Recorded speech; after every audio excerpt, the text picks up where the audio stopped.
మామిడికాయల్ని natural పద్ధతిలో ఇలా మగ్గబెట్టుకోవాలన్నమాట. చూడండి, కింద గడ్డి వేసి దానిపైన మామిడికాయలను ఇలా పేర్చుకున్నాను. మళ్ళీ దానిపైన గడ్డిని ఇలా స్ప్రెడ్ చేసుకోవాలి.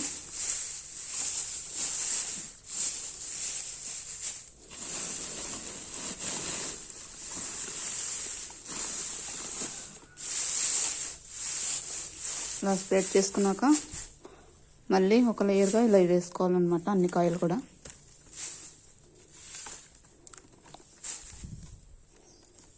ఇది న్యాచురల్గా మామిడికాయల్ని మగ్గించుకోవడం.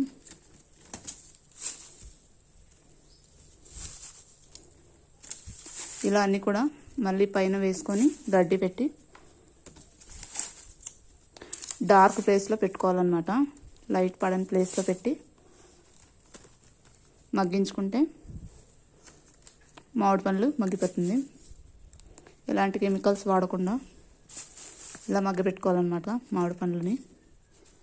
చూసారు కదా, వీడియో నచ్చితే లైక్ చేసి సబ్స్క్రైబ్ చేసుకోండి.